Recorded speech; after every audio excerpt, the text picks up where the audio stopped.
सभी को नमस्कार। जैसा कि आप जानते हैं कि छत्तीसगढ़ सरकार द्वारा सभी जो 0 से 40 वर्ष के लोग हैं, उनका सिकल जाँच किया जा रहा है। उनकी सॉलिबिलिटी टेस्ट के माध्यम से सिकल जाँच हो रही है और यह 2023 से हम कर रहे हैं। इसके पहले वीडियो में मैंने यह बताया था कि किसी भी व्यक्ति का सिकल जाँच हम कैसे करेंगे और उसकी एंट्री जो है हम सिकल ऐप पोर्टल में कैसे करेंगे। आज इस वीडियो का मुख्य उद्देश्य है कि जब हमने सिकल जाँच कर ली और उसमें से हमने पॉज़िटिव की पहचान कर ली है। पॉज़िटिव सिकल में 2 तरीके के होते हैं, एक तो एएस होता है और एसएस होता है। एएस जो है वो कैरियर होता है, वाहक होता है और एसएस जो है वो हमारा मुख्य रूप से रोगी या डिसीज़्ड होता है। तो आज हम इस पोर्टल में यह देखेंगे कि एसएस मरीज़ जो हैं, जो सिकल की जाँच के बाद जो धनात्मक मरीज़ पाए गए हैं, जो डिसीज़ के मरीज़ पाए गए हैं, उनके उपचार की एंट्री हम पोर्टल में या सिकल ऐप में कैसे करेंगे?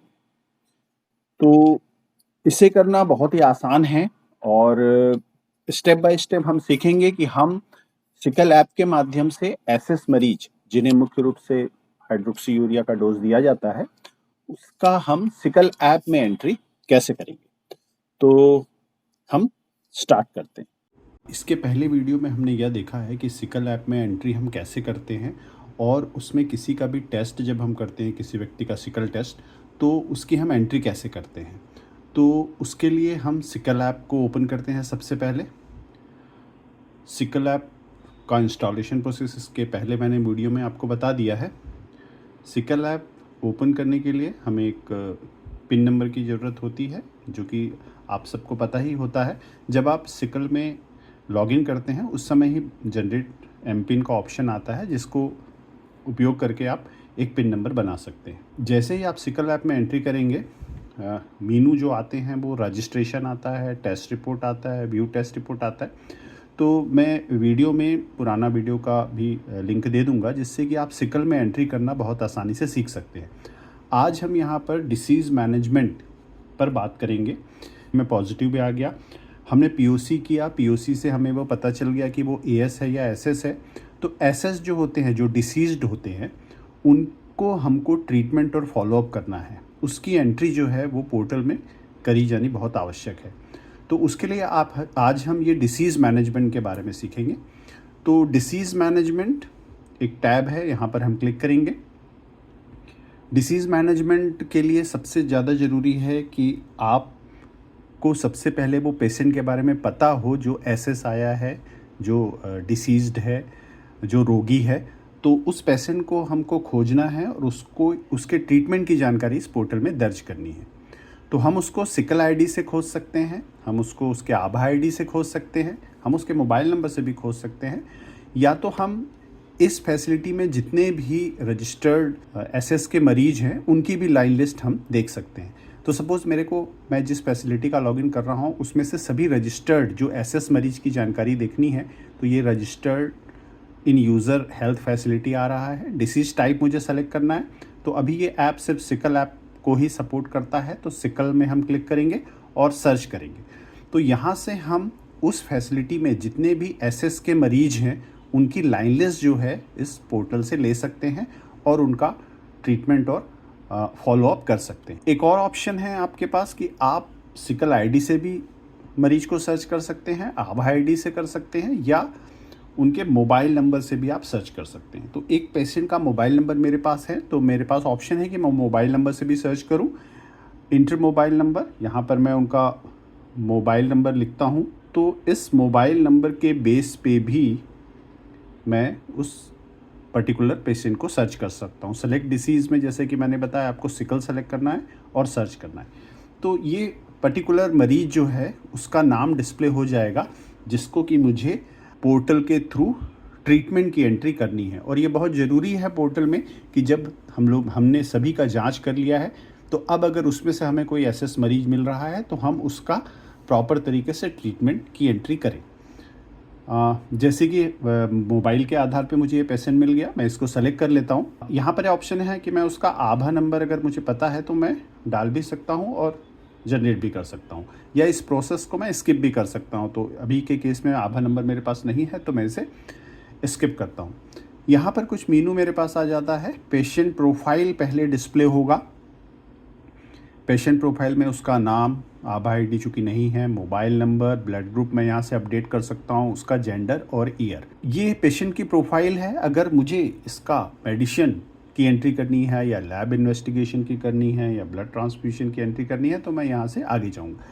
मेडिसिन पे मैंने क्लिक किया।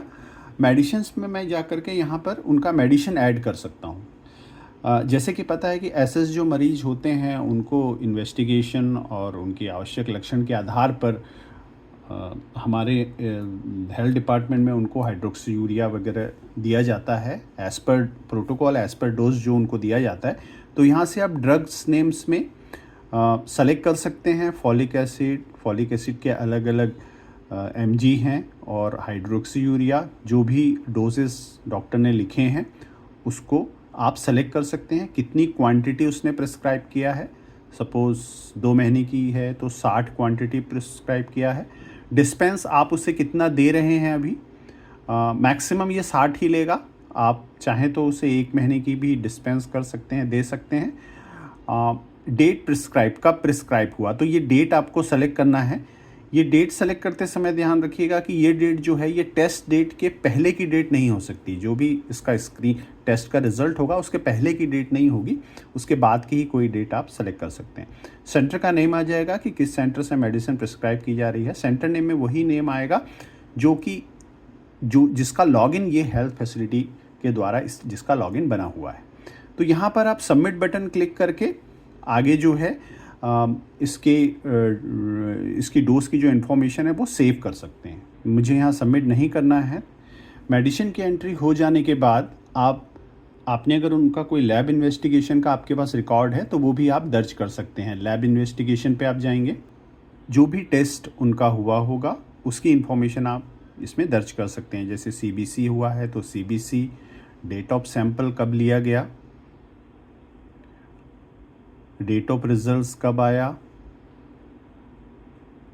रिजल्ट्स क्या था, नॉर्मल था, एबनॉर्मल था, वो आप इसमें दर्ज कर सकते हैं। लैब सेंटर नेम, लैब का टेस्ट कहाँ पर हुआ, सपोज डिस्ट्रिक्ट हॉस्पिटल में हुआ तो वो सेलेक्ट कर सकते हैं। डिस्ट्रिक्ट हेल्थ फैसिलिटी का नाम भी आ जाएगा, DH बिलासपुर, वो भी सेलेक्ट कर सकते हैं और आप यहाँ पर सबमिट बटन पे क्लिक कर सकते हैं। उसी तरीके से अगर ब्लड ट्रांसफ्यूशन की जानकारी है तो आप ब्लड ट्रांसफ्यूशन में जा कर के date of blood transfusion select कर सकते हैं। कहाँ पर हुआ ब्लड ट्रांसफ्यूशन ये भी आप सेलेक्ट कर सकते हैं। वैक्सीनेशन में भी जैसे कि एसएस के जो मरीज होते हैं उन्हें PCV का वैक्सीन लगता है तो आप यहाँ से PCV सेलेक्ट करके कौन सा डोज़ है, फर्स्ट एंड सेकंड, वो डोज़ आप सेलेक्ट करके डेट ऑफ वैक्सीनेशन भी सेलेक्ट कर सकते हैं। हेल्थ फैसिलिटी का नाम आएगा DH बिलासपुर, वो आप ऐड कर सकते हैं। तो इस तरीके से जितने भी एसएस के मरीज हैं अगर आपकी हेल्थ फैसिलिटी में है या आपकी हेल्थ फैसिलिटी में आ रहे हैं तो उनके मेडिसिन की, लैब इन्वेस्टिगेशन की, ब्लड ट्रांसफ्यूशन, वैक्सीनेशन की एंट्री बहुत आसानी से सिकल सेल यूज़र आईडी से किया जा सकता है। ऐप में ऊपर की तरफ एक प्ले का बटन है जिस पे आप क्लिक करके कुछ गाइडलाइंस जो हैं वो भी डाउनलोड कर सकते हैं। जैसे कम्युनिटी हेल्थ ऑफिसर CHO के लिए guideline regarding sickle cell, English में मेडिकल ऑफिसर्स के लिए, मल्टीपर्पज़ वर्कर के लिए, और ऑपरेशनल गाइडलाइंस जो है इंग्लिश और हिंदी स्टाफ नर्स के लिए। वो सभी जो गाइडलाइन हैं वो आप बहुत आसानी से जो है पढ़ भी सकते हैं और इसके माध्यम से डाउनलोड भी कर सकते हैं। मेरा नाम ताहिर मोहम्मद शेख है। मैं जिला डाटा प्रबंधक हूँ राष्ट्रीय स्वास्थ्य मिशन जिला बिलासपुर में।